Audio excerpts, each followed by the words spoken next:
in turmoil. You can't get a settled business, you can't get growth because you're doing the same thing all the time. So you've got to have this 70-20-10. 70 is what your core business is, that's your core, that's what you do, that's what you're known for, that's what your elevator pitch is, that's what you shout from the rooftops about what you do, that's what you show off on social media to get more money to do that thing. 20% is another thing that you do in the meantime. I'm not talking about investing. You can buy whatever you like, that's personal, that's not trading, that's not business. Investing is a different thing. So 20% is something else that you do that brings in some cash flow. It brings in some cash flow along the way. So now your business looks like this. Deploy the cash, but it's a little bit higher. Deploy the cash, deploy the cash, deploy the cash. Lump. Deploy the cash, deploy the cash. But you're living at a high standard of living because you're bringing some cash flow. Deploy the cash. Lump. That's a 70-20. And then we add a 10. The 10, and notice I've not said the word investing here at all, because that's personal, that's a different thing. So the 10 is something you're learning for later on. So it's your dream thing that you always thought, it's the thing you procrastinate about because you can't do it now and you never think you can do it. So it's, for some people it's commercial conversion, for some people it's HMO, for some people it's big buildings or turning Wembley into flats. It's something a bit dreamy that you're learning about. That's the learning part of the business. That's for future growth or future goals. So 70 core business, 20 cash flow, 10 learning about for the future. Now there's 3 things you've got to build in your business using that 70-20-10.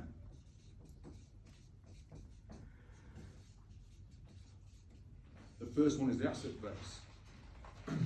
You build your asset base to make you wealthy later in life, not to make you get rich quick. There's no such thing as get rich quick. We all work for a living, we all do something. It's about building wealth for later in life. So you can cash in and put lumps in the bank to help you do what you want later. So build the asset base. It doesn't have to be houses, to be fair. It can be gold, diamonds, posh watches, artwork, classic cars. It can be anything. Wine, if you know about wine. Obviously, you've got to know about the thing to do.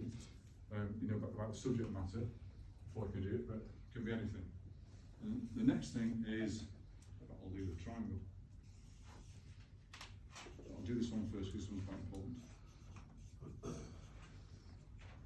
The war chest. Can you guys see the camera, right? Well, sorry, I'm doing the thing. You've got to build the war chest. What's a war chest? Is it full of grenades and rifles? No, it's full of gold. Money for a rainy day. That's exactly that. Your war chest is a money for a rainy day. Now, what your money for a rainy day does, that's actually a quite an old-fashioned term. It's the term I use as well. Money for a rainy day. And money for a rainy day is to stop you from making daft decisions. And I promise you, and we've all been through a crisis, we've all been through COVID, lots of businesses have lost, they've gone and stuff, lots of pubs have closed, lots of restaurants. And if they had a war chest, they could have got through it. It's because they didn't build a war chest in their business at the time, that's why they've gone. Because there's crises happening all the time. Russia might invade the Ukraine. In fact, B-52s are coming to land in England right now, because they might go, and B-52s are only used for one reason. What's the reason B-52s are used? Bombing. So we're bombing somebody, or someone's bombing somebody, that could turn into a crisis. So crises happen all the time. They may not affect you directly at this point, but they do affect businesses. And they do affect banks, and they do affect lending and rates and stuff. So if you've got... Oh, sorry. We're on another webinar. If you've got a war chest, what's a good war chest for a single person or a family unit to have in the bank? 6 months. Nearly, I want a figure. I want a number. 85 grand. That's the one. £85,000.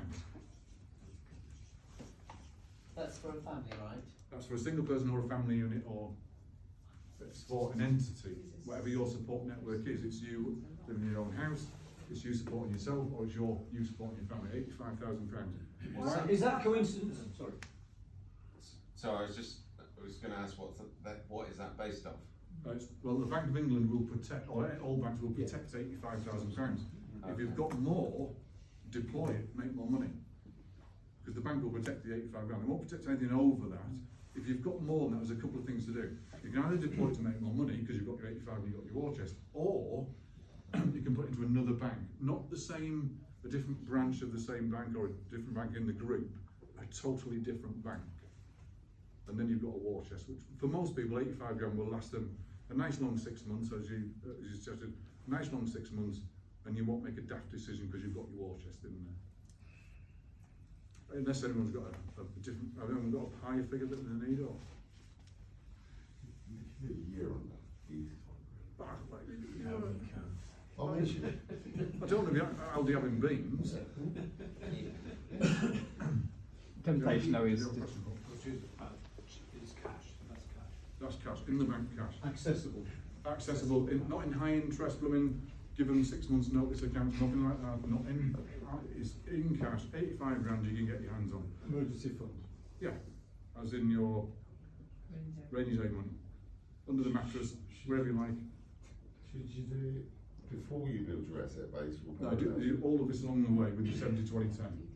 So it's, in fact, I'll go into exact numbers in a second. Do you have a point, Alex? Yeah, just one quick point. When FSA turned into FCA, they made some regulation about safeguarding people's money at bank. And there's been a slight change, I'm not a financial advisor, so I won't give financial advice, but there has been a slight change in regulation. So now if you're a couple in a joint account, they will actually ring fence up to £170,000. So if you are a couple, I had around the room some people were saying 85 seems a lot for a single person. But as long as it's guaranteed and it's government backed guaranteed within that banking group, it can actually hold up to 170,000, which would give you a year for a couple quite easily, without making, as Mark says, without making silly decisions. But as long as it's guaranteed, that's I think that's the big That's point. the point, it's guaranteed, so you won't lose it. So we've got a war chest. Now, we don't build any of this before, we do it along the way. Because not many people can go right to start a business and go out and buy a house. Because it's beyond some people's capability to do it. So, but as long as I've seeded it, it's in your mind, build your asset base along the way, and you've got it. So what's the third thing you've got to build? Well, you want to maintain a lifestyle, right? So that's cash flow. So we build cash flow out of the business, an asset base, and a war chest. Now, lots of people that start a business think, I've got this, bless you, I've got this ideal number, I want to have this financial freedom figure, which is a lot of nonsense. I have this financial freedom figure that I want to hit, it's my monthly wage. And I get this on the phone all the time. What's your number? What do you need to make in your business? Well, I make somewhere between 3 and 6 grand a month. That's a regular wage for most people. So whatever the number is a bit irrelevant, but I need to make 4 grand a month, and then I can support my family, or then I can bring an income, or then I can do my stuff. That's nonsense.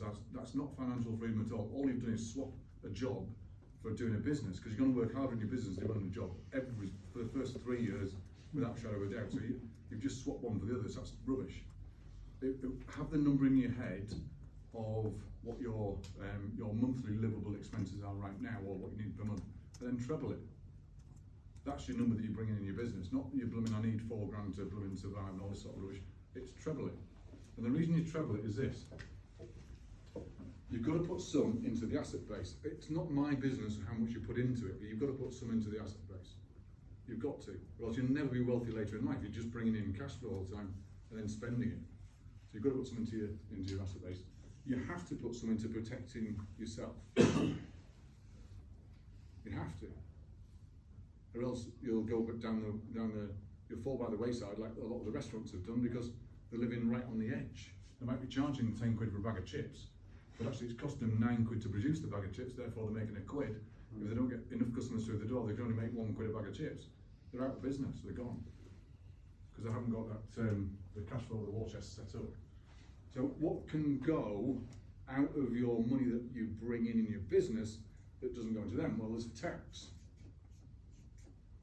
So anything you bring in, 20% of it is going to be taxed at some point. And yes, you can defer it, yes, you can go to a clever accountant, yes, you can use a scheme, and yes, you can avoid the tax man for a certain amount of time. But I promise you, HMRC will catch up to you at some point, and if you're spending it, they'll find it somewhere and come and bill you. And if anyone in this room has been through a tax investigation, then you'll know exactly what I mean, because it's not the fact they find some money, make you pay, it's the fact the bloody tax investigation took 3 weeks of your time, while you could have been making money, and now you're not, because you're dealing with a tax man. And HMRC are quite big, they're quite clever, they're quite true, and they're there to find money, that's to justify their existence. And who was I talking to yesterday about it? They might have been in this room. Or if you're on the if you're on the Zoom room, we were talking about HMRC investigations yesterday. Give us a shout, and I'll relay the story. In fact, I'll relay the story so you know it. But